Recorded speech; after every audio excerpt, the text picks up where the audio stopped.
What is the wildest load you've ever hauled? It was 148 meters. 148 meters? Yeah, and that's per ton per meter. So it'd be 148 ton on there. But there was no adverse. You don't pull adverse when you got a load on. But going downhill, but there was no steep hills there. So did you have a Jeep? Oh no, it's just a regular trailer axle on those things. 14-foot wide bunks and powered to the rafters. Wow. You know, you must get scared sometimes when we do those. No, I've never been scared. He doesn't. Is there something? He's not. It doesn't have a fear of switch. No, he's got no fear of. You do the worrying for him. Yeah. The automatic. He's told me a couple times. He's had near misses, and he's told me. But I was at working on Maid Lake, Lake Houchin on the island. So I brought her with me. I was running the crane truck, so I went up, pick up the D9 cat blade, bring it back to the shop, and there's 6 switchbacks to the bottom of the hill, and she's looking out. And she's hanging on to everything. She's just panicking like crazy. I looked down. There was nothing there. Oh, I was hanging on the edge. I don't know. I never went again. It's never scared me at all. I don't know. Maybe what's something the matter with you? Might be something wrong with me. I don't know. So young people breaking into the trucking industry. Very difficult. What would be your advice? Well, I brought my grandson in driving this same truck I'm driving that I just showed you. He's working. You're still actively driving that? Yeah. He's in.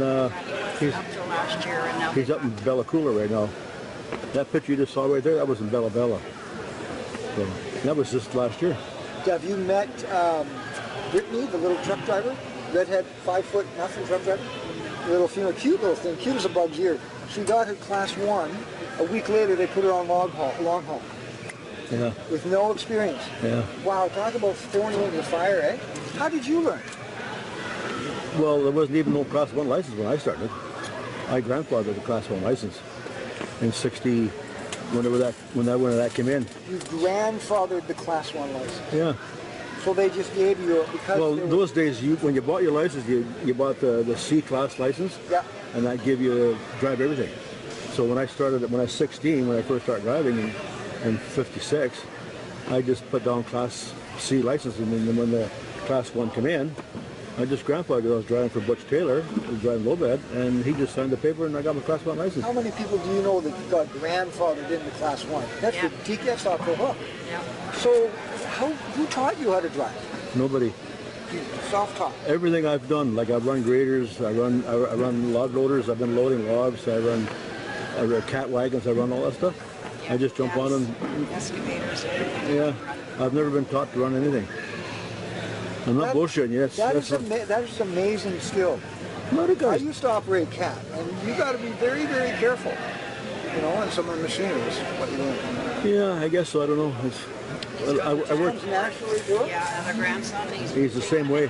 The same way, yeah. Every summer for 2 weeks. Yeah, I used to bring. And he's taught him, and he's got the same thing. 2 weeks, and he's I used to bring Robbie into camp with me for 2 weeks every year. Into the logging camp. Yep. Yeah, we were in camp for the shift for 15 days, and when I first brought him in, I had to wake him up, and eventually he was always up at 4:30 or 4 to 5 in the morning, like I was, to go to have breakfast and get ready to go to work.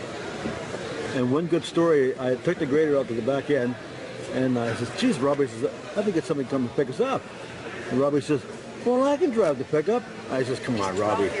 12 years old. Yeah, my grandson. And he says, "No, Dad lets me drive his truck." Well, Dad would sit him on his knee and he'd drive his truck. Okay. And I said, "Oh, okay, Rob, we'll try it." So I took off, and I was going pretty slow, and I kept looking at the big mirror in the grader. I kept watching, he's following right along with me. So I drove along, went about 7 kilometers out, and I parked the grader. And I said to Rob, "Go down the bottom of the hill and turn around, come back up, and we'll turn back to camp." Okay, so I sat and I waited. I said, "Holy crap, what happened?" So I was just getting ready to start walking on the hill. Out comes the truck. I said, "What happened? It took you so long."